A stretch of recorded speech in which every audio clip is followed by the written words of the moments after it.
advisor for America First Action, Sean Spicer. Sean, how you doing today? Good morning. Morning. I'm great, and by the way, I'm heading off camping with my son in a few hours, so I really would love if you guys could get that ATV. We were saying we wish you were here. You could have gone and driven around. I know. I'll come get it. So I have enough time to come get it. I got to ask you about Maxine Waters, because her comment here, her suggestion that any of these policies are racist, I think she's the one who should have to explain herself and what exactly she means by that.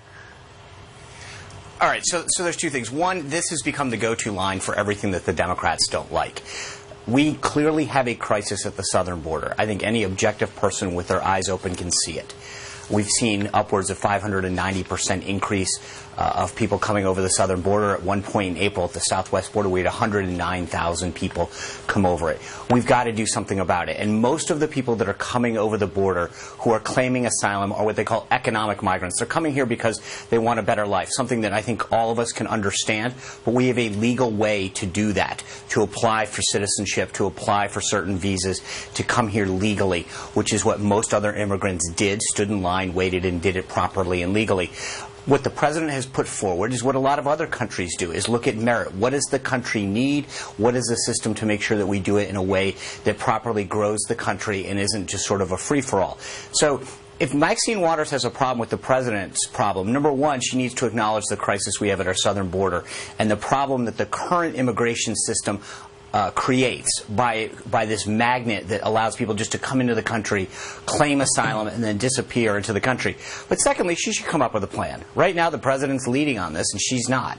Well, Sean, I mean, to Jedediah's point, what's the implication? Is her implication that, well, if you can't speak English or do speak English, somehow that has a factor on race, or we want skills? Does that imply that certain races would have them or wouldn't have them? I mean, what is she, or is she just saying, I believe this president's a racist, so anything he does is the same? Well, unfortunately, I don't know what she thinks, but I believe that this is sort of the go-to line for every Democrat. Regardless of the policy they go, it's got to be based in race. It's just silly. I mean, like I said, then she is equally accusing several countries that we have strong relationships with of being in the same, because most other countries that we do business with have a very similar immigration policy based on merit, or at least in part based on merit. So this has become just a go-to talking point. It's a dog whistle to the left to say oppose this because because we on the left don't like anything that Donald Trump puts forward.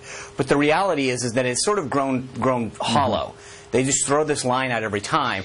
I think, a few years ago it might have rung a little deeper, but now it's sort of literally, whether it's tax policy, immigration policy, regulations, it's like weather. I mean, everything's racist in the Democratic Party. Sean, real quick, we got about 30 seconds. All fair points, Democratic rhetoric's probably overdone.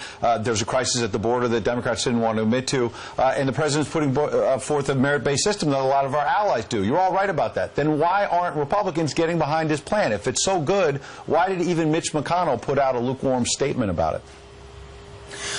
Well, from what I can tell, at least, I think part of it has to do with process. The way that the White House rolled this out, I don't think a lot of people were read in, according to press reports, as to what happened.